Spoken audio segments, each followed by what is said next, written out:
Hi hello this is Shaila welcome back to vibrant. Pushpa franchise కోసం ఏకంగా 5 ఏళ్లు పనిచేశాడు సుకుమార్. ఈ హార్డ్ వర్క్కి తగ్గ ప్రతిఫలం అందుకున్నాడు. 2 సినిమాలకు కలుపుకుని 2100 కోట్లు గ్రాస్ వసూలవ్వడం సంచలనం. అంత పెద్ద స్పాన్ ఉన్న సినిమా కోసం సుకుమార్ 5 ఏళ్లు వెచ్చించడం తప్పు కాదు. తదుపరి సుకుమార్ మరో భారీ పాన్ ఇండియా చిత్రానికి దర్శకత్వం వహించాల్సి ఉంది. ఇందులో mega power star Ram Charan కథానాయకుడిగా నటిస్తున్నారు. రంగస్థలం తర్వాత మళ్ళీ అదే జోడీ కలిసి పనిచేస్తోందని అంటే ఈ సినిమాపై భారీ అంచనాలుంటాయి.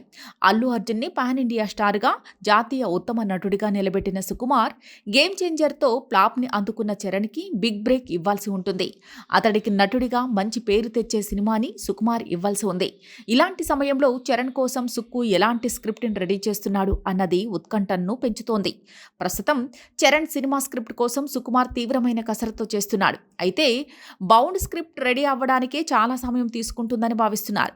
ఈ ఏడాది చివరి వరకు సుకుమార్ స్క్రిప్ట్ను ఫైనల్ చేస్తాడా లేదా అన్నది వేచి చూడాలి. అయితే ఇంత గ్యాప్లో సుకుమార్ ఇక వేరే చిత్రాలకు పని చేయడా అంటే ఎందుకు పని చేయడు? సుకుమార్ రైటింగ్స్లో అతడు వరుస చిత్రాలను తెరకెక్కించే ప్రణాళికలో ఉన్నాడు. నిర్మాతగా అతడు తన శిష్యులను ప్రమోట్ చేసుకునే పనిలో ఉన్నాడు. స్క్రిప్టుపై పనిచేస్తూనే అవసరమైన పెట్టుబడుల్ని సుకుమార్ రైటింగ్స్ సమకూరుస్తుంది. ప్రస్తుతం సుకుమార్ రైటింగ్స్లో 2 సినిమాలను నిర్మించేందుకు ప్రణాళికల్ని సిద్ధం చేస్తున్నారు. ఇప్పటికే స్క్రిప్ట్ పనులు జరుగుతున్నాయి. అలాగే మధ్యలో ఆగిపోయిన దిల్ రాజు సోదరుని కుమారుడు ఆశిష్ రెడ్డి మూవీని తిరిగి పట్టాలెక్కించేందుకు సన్నాహాల్లో ఉన్నారు. ఈ సినిమాని కూడా సుకుమార్ రైటింగ్స్ భాగస్వామ్యంలో నిర్మిస్తోంది. సుకుమార్ చాలా కాలంగా నిర్మాతగా యాక్టివ్గానే ఉన్నారు. సుకుమార్ రైటింగ్స్లో పలు విజయవంతమైన సినిమాలను అందించారు. ఇప్పుడు కూడా తన బ్యానర్లో వరుస చిత్రాలను నిర్మిస్తున్నారు.